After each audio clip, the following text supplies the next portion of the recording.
I am के B Gupta on के B Gupta live.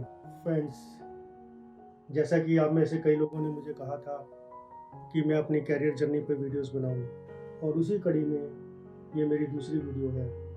मुझे उम्मीद है आपको मेरी पहली वीडियो बहुत पसंद आई होगी। फ्रेंड्स, आज मेरा मन थोड़ा सा उदास है। I am feeling little gloomy.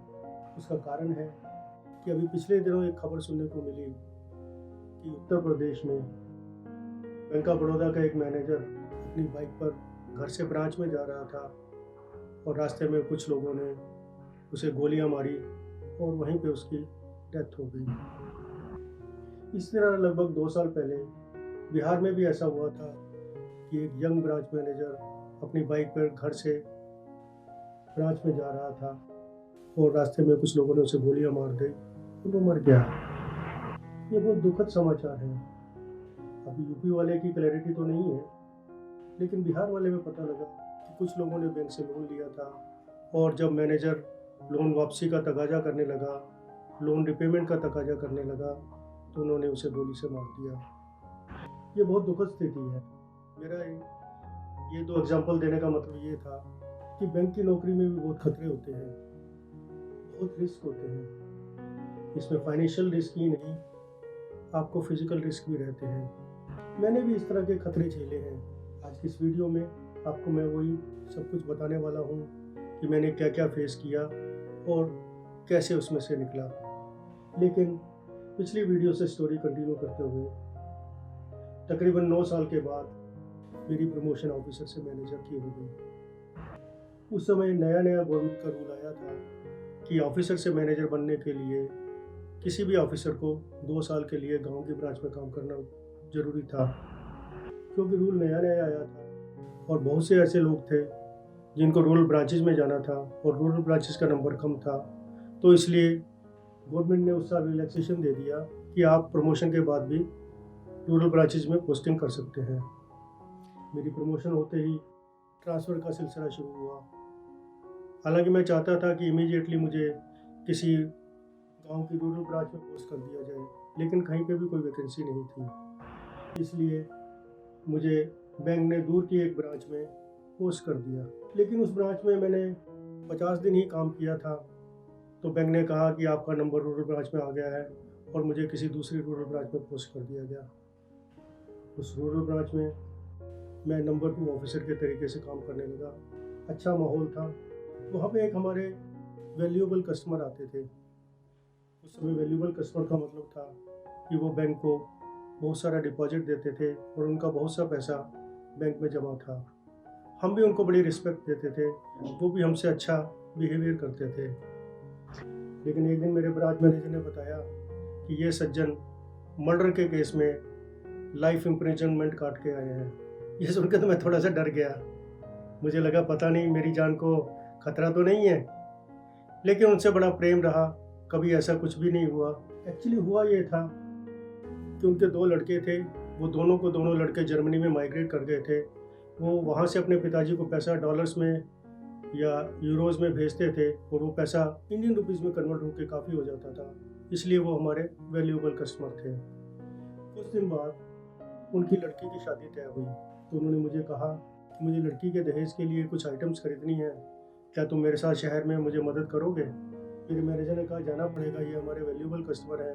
मैंने हाँ कर दी। लेकिन बार बार दिमाग में यह सवाल घूमता रहता था कि इतने अच्छे सज्जन हैं, इन्होंने क्या वास्तव में मर्डर किया या इनको कहीं गलती से तो नहीं फंसाया गया? तो जब हम शहर में जा रहे थे तो मैंने उनसे डरते डरते पूछ लिया, क्या आपने वास्तव में ही मर्डर किया था? उन्होंने कहा हाँ। तो मैंने कहा क्या कारण था? तो वो कहने लगे एक दूसरे परिवार से गांव में हमारी दुश्मनी है, कभी वो हमारा आदमी मार देते हैं, कभी हम उनका आदमी मार देते हैं, और पीढ़ी दर पीढ़ी ऐसे चलता आ रहा है। मैंने कहा कभी इसका अंत तो होगा?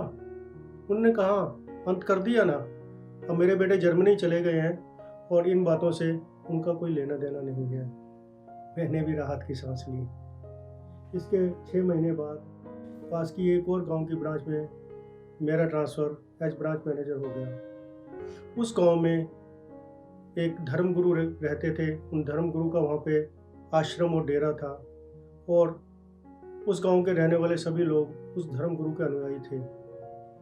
वो इतने भक्त थे कि अगर सड़क पर धर्म गुरु की कार जा रही है तो वो लेट के उनको साष्टांग नमस्कार करते थे। उस धर्मगुरु के आश्रम के कई सेवादारों के अकाउंट हमारे पास थे। उन धर्मगुरु से भी मेरा बड़ा अच्छा रिलेशन था और वो मुझे अपने बच्चे की तरह ट्रीट करते थे। मैं कई बार उनसे मिलने जाता था। लेकिन एक बार क्या हुआ कि एक आश्रम का सेवादार हमारे बैंक में आया और कुछ नाजायज़ काम करने को बोला। मैंने उसको मना कर दिया। मालूम नहीं उसने गुरुजी को क्या जाकर बोला। मुझे समाचार मिलने लगे कि भैया गुरुजी तुमसे नाराज़ हैं। मेरी भी समझ में नहीं आ रहा था मैं करूँ तो क्या करूँ। इसके कुछ दिन बाद मेरे ब्रांच में काम करने वाला एक क्लर्क मेरे पास आया और बोला सर आप 1 मिनट के लिए बाहर चलिए। मैं बाहर गया तो कहने लगा सर इस हफ्ते में आपके ऊपर जानलेवा हमला होने वाला है, बेटर है कि आप 1 हफ्ते की छुट्टी ले लीजिए। मैंने उससे कहा कि भैया अगर अगले हफ्ते में मेरी मौत लिखी है तो वो होने ही वाली है। मैं घर में बाथरूम में स्लिप होकर भी मर सकता हूँ, लेकिन यहाँ पे मैं किसी की गोली से मरूंगा तो I will be called martyr, और अगर मैं घर में बाथरूम में मरूंगा तो आई विल बी कॉल्ड कायर। तो मैं मर्टायर की मौत मरना चाहूँगा। इसके बाद मैंने छुट्टी नहीं ली, ब्रांच में आता रहा, कुछ भी नहीं हुआ। मुझे लगा सब मन का वहम था। उसके 1 हफ्ते बाद फिर वही स्टाफ मेंबर मेरे पास आया और कहने लगा सर गुरुजी कह रहे हैं कि ब्रांच मैनेजर साहब मेरे बेटे की तरह हैं, एक बार आके मुझे मिल लें। मैंने कहा ठीक है, लेकिन मन में डर लग रहा था कि आश्रम में जाने के बाद मालूम नहीं मेरे साथ क्या होगा। लेकिन मैं वहाँ गया, गुरुजी से मिला, अच्छे से बातचीत हुई और मैं खुशी खुशी वापस आ गया। इसके बाद मेरे रूरल ब्रांच के 2 साल पूरे हो गए और मेरा ट्रांसफ़र रीजनल ऑफिस में हो गया। मैं आपको बता दूं कि हमारे बैंक में 4 टायर सिस्टम था। सबसे नीचे ब्रांचेज होती थी। कुछ ब्रांचेज को कंट्रोल करने के लिए रीजनल ऑफिस होता था और कुछ रीजनल ऑफिस को कंट्रोल करने के लिए जोनल ऑफिस होता था और जोनल ऑफिस के ऊपर हेड ऑफिस और सेंट्रल ऑफिस होता था। तो मुझे ब्रांच से रीजनल ऑफिस में ट्रांसफ़र कर दिया गया। वहाँ पे मुझे रिकवरी देखने का काम दिया गया। उस समय IRAC नॉर्म्स नए लागू हुए थे, जिसका मतलब जैसे कि आजकल किसी अकाउंट में रिकवरी नहीं आती तो उसे NPA घोषित कर दिया जाता है। उस समय तक NPA घोषित करने का ज़माना नहीं था और बैंक जिस अकाउंट में रिकवरी नहीं आती थी उस पर भी इंटरेस्ट लगा के अपने प्रॉफिट में शामिल कर लेते थे। लेकिन नए IRAC नॉर्म, जिनका full form income recognition and asset classification and provisioning norms है, वो लागू हुए थे। ये थोड़ा टेक्निकल था, मुझे बड़ी रुचि आने लगी और मैंने अच्छा काम किया। तो मैंने देखा कि एक ब्रांच में ट्रैक्टर लोन काफ़ी NPA हो गए हैं। मैंने उस ब्रांच के एग्रीकल्चर ऑफिसर को बुलाया और एक अकाउंट को डिस्कस करने लगा। एक अकाउंट को देखते हुए मैंने देखा कि कोर्ट ने हमारी फेवर में फैसला कर दिया है, फिर भी हमने उसकी ज़मीन जब्त नहीं की है। मैंने उससे पूछा कारण क्या है।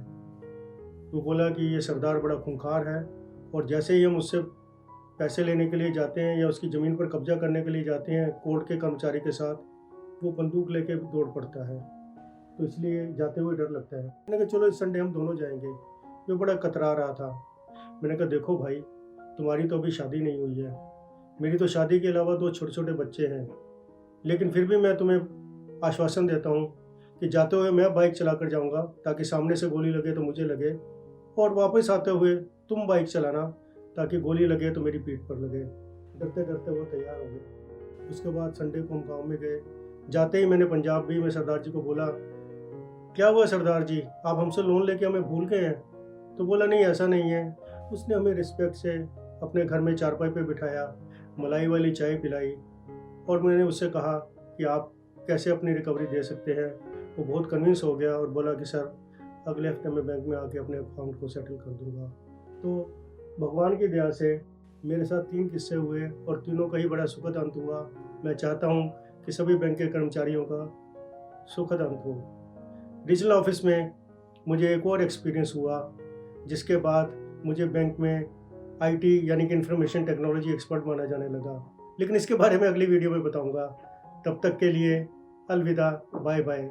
मुझे उम्मीद है कि आपको ये वीडियो पसंद आ रही होगी और आप मेरी कैरियर जर्नी को एंजॉय कर रहे होंगे।